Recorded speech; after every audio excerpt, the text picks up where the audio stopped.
এখন আমার এইখানে 1 কেজির উপরে হাঁসের মাংস আছে। আমি এই মাংসটা আগে লবণ আর লেবুর পানি দিয়ে ভালো মতো ধুয়ে এই শুধু একটু অল্প একটু হাফ চামচের থেকে কম আদা দিয়ে আর লবণ দিয়ে মেখে রেখেছিলাম। এই জন্য আমি ওইখানে লবণটা কম দিয়ে মুম্বাই মরিচ বলো বা নাগা মরিচ, এই যে এইখানে আমার এটা ফ্রোজেন 2টার মতো, ফ্রোজেনটা একটু ঝাল কম হয়। আর দিয়ে দিব আমি 1 চামচের মতো টমেটো সস, তোমরা পারলে চাইলে এটা নাও দিতে পারো। আর দিয়ে দিব আমি আনাম এই যে 6টা রসুন। এই পর্যায়ে আমি দিয়ে দিব এই যে হাফ চামচের থেকে কম গরম মশলার গুঁড়া আর হাফ চামচ জিরার গুঁড়া, টালা জিরার গুঁড়া।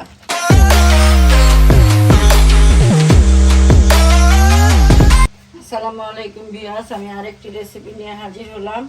এই শীতে তোমাদের রান্না করে দেখাবো নাগা হাঁস। এই জন্য আমি হাঁড়ি আগেই জ্বালিয়ে দিয়েছি, চুলা দিয়ে দিলাম হাফ কাপের মতো তেল, দিয়ে দিব 2টা তেজপাতা, এই সাইডের 2টা তেজপাতা, 3টা দারচিনি, এলাচ 2টা এই সাইডের দারচিনি, আর 4-5টা লং। একটু ফ্লেভারটা বের হওয়া পর্যন্ত অপেক্ষা করতে হবে। আমার গরম মশলার ফ্লেভারটা বের হয়ে গিয়েছে। আমি দিয়ে দিলাম হাফ কাপের মতো পেঁয়াজ, মানে বড় সাইজের 3টা পেঁয়াজ। এখন পেঁয়াজটা বাদামি কালার হওয়া পর্যন্ত অপেক্ষা করতে হবে। দেখেছো আমার পেঁয়াজটা বাদামি কালার হয়ে আসছে। এখন আমি দিয়ে দিব আদা রসুনের পেস্ট। এইখানে আমার হাফ চামচ লবণ, যেহেতু আমি হাঁসের মাংসে লবণ মাখিয়ে রেখেছি। আর এই যে দেখো এতটুকু একটু চিনি দিচ্ছি স্বাদের জন্য, এই যে এতটুকু। আর এইখানে আছে আমার হাফ চামচ হলুদের গুঁড়া, হাফ চামচ মরিচের গুঁড়া, আর হাফ চামচের থেকে একটু বেশি ধনিয়ার গুঁড়া। এগুলো দিয়ে দিব। এগুলো আমি ভালো মতো কষিয়ে নিব। এখন এইখানে আমার সাদা আর কালো সরিষা বাটা, আর সাথে 4-5টা কাজু আর কাঠবাদাম আছে। এইটাও আমি ভালো মতো কষিয়ে নিব, যাতে এই যে আলাদা বাদামের একটা গন্ধ থাকে এটা যাতে চলে যায়। এই জন্য আমার মশলাটা দেখো কষানো হয়ে গিয়েছে, যে তেল আলাদা হয়ে গিয়েছে।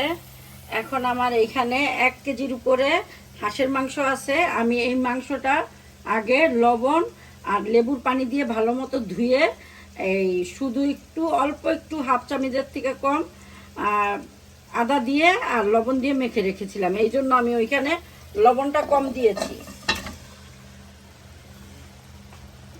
আর এইখানে আমি দিয়ে দিব এই বোম্বাই মরিচ বলো বা নাগা মরিচ, এই যে এইখানে আমার এটা ফ্রোজেন 2টার মতো, ফ্রোজেনটা একটু ঝাল কম হয়। আর দিয়ে দিব আমি 1 চামচের মতো টমেটো সস, তোমরা পারলে চাইলে এটা নাও দিতে পারো। আর দিয়ে দিব আমি আনাম এই যে 6টা রসুন। এখন আমি এটাকে ভালো মতো নেড়ে ভালো মতো কষিয়ে নিব, যাতে তেলটা বের হওয়া পর্যন্ত আমি চুলায় রাখবো।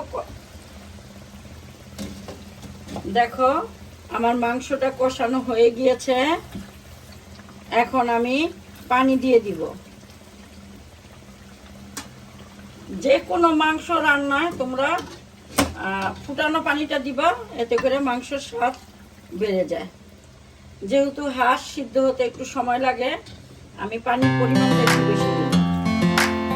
এখন আমরা নাড়া দিয়ে ঢেকে রাখবো একদম সিদ্ধ হওয়া পর্যন্ত। দেখো আমার মাংসের তরকারিটা প্রায় হয়ে আসছে। আমার আরেকটু লবণ লেগেছিল, আমি একটু লবণ দিয়েছি। আর এই পর্যায়ে আমি দিয়ে দিব এই যে হাফ চামচের থেকে কম গরম মশলার গুঁড়া আর হাফ চামচ জিরার গুঁড়া, টালা জিরার গুঁড়া। এখন ভালো মতো নাড়া দিয়ে আমি ঝোলটা একটু মাখা মাখা রাখবো। আরও ঝোলটা কমলে নামিয়ে পরিবেশন করে দেখাবো। আর নামানোর আগে আমি এটা শুধু ফ্লেভারের জন্য কাঁচামরিচ দিয়ে দিলাম কয়েকটা।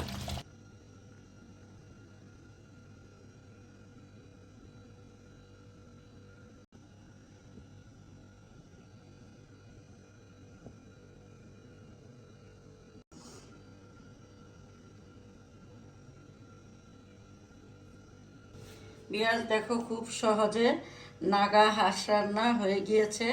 তোমরা আমার রেসিপিটা এইভাবে ফলো করে নাগা হাঁস রান্না করো, হ্যাঁ, এবং খেয়ে দেখো। ভালো লাগলে আমাকে লাইকস, কমেন্টস এবং সাবস্ক্রাইব করে আমার পাশে থেকো। আল্লাহ হাফেজ।